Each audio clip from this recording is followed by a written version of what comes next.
Aqui é o professor Orestes e a gente vai falar agora da circunferência. E a circunferência analisada pela geometria plana. Eu preciso que você observe o seguinte. Circunferência é a borda da pizza.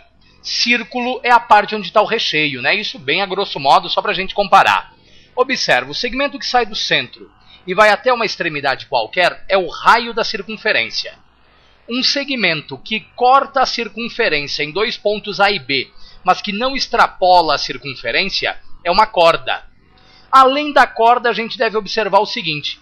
O segmento que sai do centro e vai até um ponto A e depois sai do centro e vai até um ponto B, determina sobre a circunferência um arco AB. Quando nós considerarmos esse raciocínio, a gente vai admitir que o segmento PQ, que passa pelo centro da circunferência, é o diâmetro da circunferência. Dá uma olhada, a corda AB está marcada ali. O segmento que sai do centro da corda AB, formando com ela um ângulo de 90 e vai até o arco, é a flecha, ok? Esses são os elementos da circunferência. Além disso, a gente tem que pensar no seguinte. O comprimento de uma circunferência é dado por 2π que multiplica o raio. Comprimento da circunferência é 2π vezes o raio. O comprimento de um arco de circunferência L qualquer, ok? Então um comprimento L qualquer pode ser pensado em graus e pode ser pensado em radianos. Se for em graus, pensa assim. Uma volta inteira tem 360 graus. Para 360 graus eu vou ter o comprimento inteiro, 2πr. Agora, o comprimento L é representado por um ângulo alfa graus. Consequentemente, 2πr está para 360, assim como L está para um ângulo alfa. E a relação também pode ser trabalhada em radianos. A gente pode dizer que 2πr equivale a 2π radianos, que é uma volta inteira, assim como L é igual a alfa radianos, ok? Essa é a relação que a gente tem, então, para calcular um comprimento de arco numa circunferência qualquer. Sabendo isso, a gente precisa falar dos ângulos na circunferência. O primeiro ângulo que a gente vai tratar é um ângulo alfa. O ângulo alfa central vai ser pensado da seguinte maneira. Um ângulo alfa central é igual ao arco AB que ele determina, ok? Ângulo central é igual ao arco AB que ele determina. Nós podemos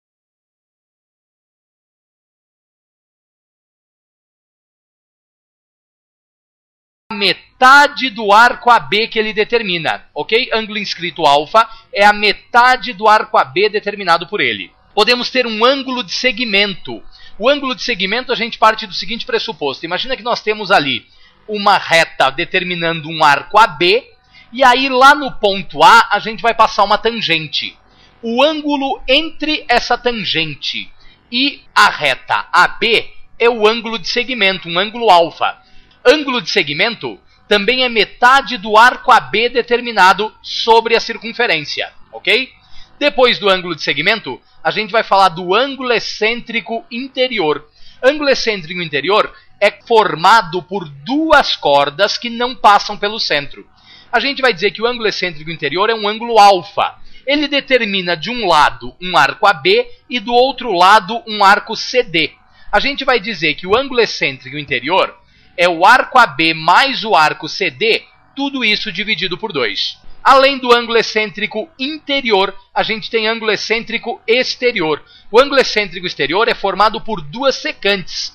Veja lá, um ângulo alfa determina também um arco AB e um arco CD. No caso, o arco AB é maior que o arco CD. Então a gente vai dizer que o ângulo alfa é o arco maior menos o arco menor. No caso, arco AB menos arco CD, tudo isso dividido por 2, ok? Ângulo excêntrico exterior, legal? Esse é o raciocínio que a gente tem ali. Você tem aqui uma tabela com um resumo geral de cada um destes arcos, ok? Beleza? Legal, então. Agora dá uma olhada no seguinte, o que a gente vai falar? A gente precisa falar de algumas propriedades da circunferência. Imagina que nós temos aqui uma corda PQ.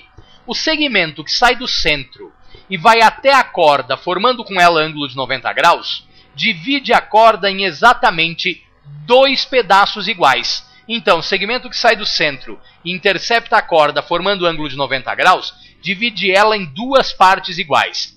Em seguida, admita que nós temos um segmento que sai do centro e vai até uma extremidade qualquer, um raio.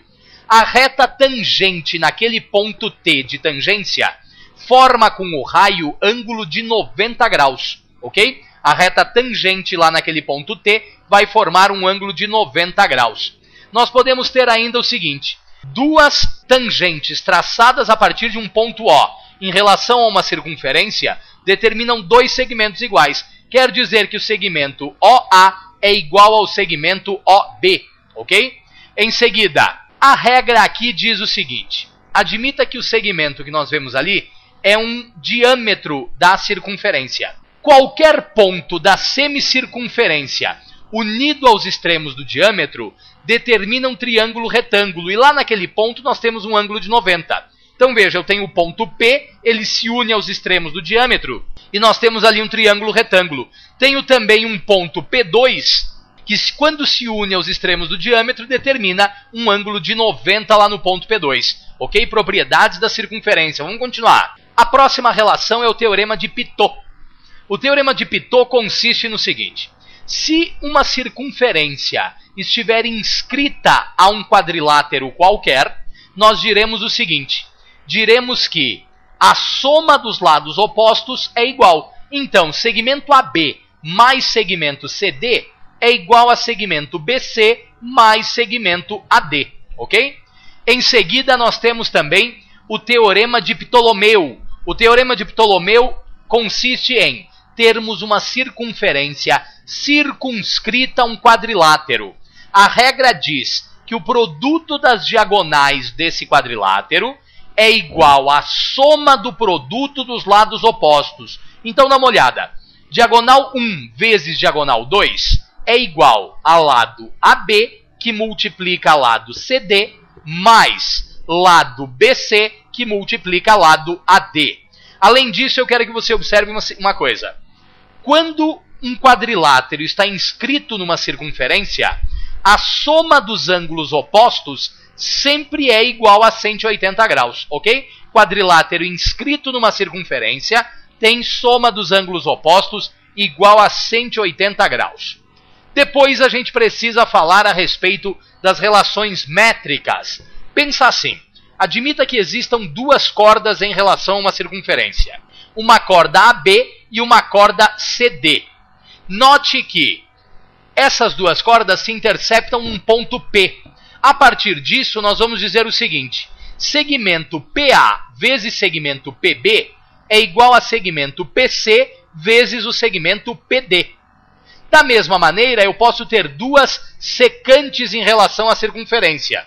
E aí nós ficamos com o seguinte: essas duas secantes se interceptam num ponto P e nós diremos que o segmento PA vezes o segmento PB é igual ao segmento PC vezes o segmento PD. Ou seja, parte externa de uma secante vezes parte total é igual a parte externa da outra vezes parte total.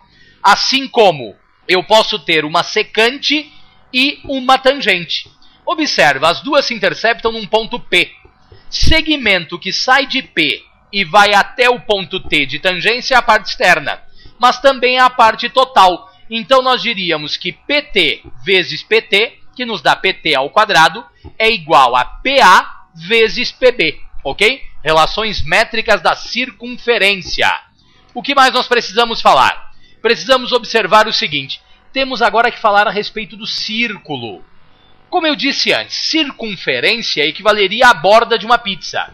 Círculo é a parte onde está o recheio dessa pizza. Nós devemos lembrar do seguinte: a área de um círculo é igual a π vezes r ao quadrado, ok? A área do círculo é igual a πr ao quadrado. Em seguida, eu preciso te falar a respeito dos elementos do círculo. O primeiro elemento do círculo chama-se setor circular. Setor circular seria a fatia de uma pizza. Nós temos duas maneiras para calcular esse raciocínio. Pensa, para 360 graus, eu teria a área total da circunferência, que é πr ao quadrado. Agora, para um ângulo A graus qualquer, eu teria o quê? Teria a área do setor circular, ou a área da fatia da pizza. Lembra então, 360 graus, área inteira. A graus, área do setor. Essa é uma relação que trabalha com graus e área. A outra relação vai trabalhar com comprimento e área. Pensa, para um comprimento inteiro 2πr, nós temos uma área inteira, πr ao quadrado. Para um comprimento L, nós teremos a área do setor. Ok? Então aqui são duas regras de 3. A primeira regra de 3 trabalha ângulo e área. A segunda regra de 3 trabalha comprimento e área, setor circular.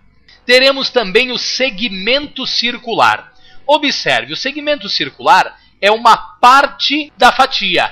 O que é que a gente faz? Pegamos os dois extremos da fatia A e B, ligamos os pontos A e B por um segmento, e ao ligarmos esses dois pontos, a gente determina o segmento circular. Note que a área do segmento será a área da fatia menos a área do triângulo que ali se determina. A gente pode calcular a área do setor, como nós vimos anteriormente, e podemos calcular a área do triângulo da seguinte maneira. Raio vezes raio, que multiplica o seno do ângulo A, tudo isso dividido por 2. A área do triângulo é igual a raio ao quadrado, que multiplica o seno do ângulo A entre os dois raios, dividido por 2. Essa é a área do segmento circular. Ainda teremos a coroa circular. Coroa circular é mais ou menos o esboço de uma rosquinha. Imagina que nós temos um círculo maior e dentro dele um círculo menor.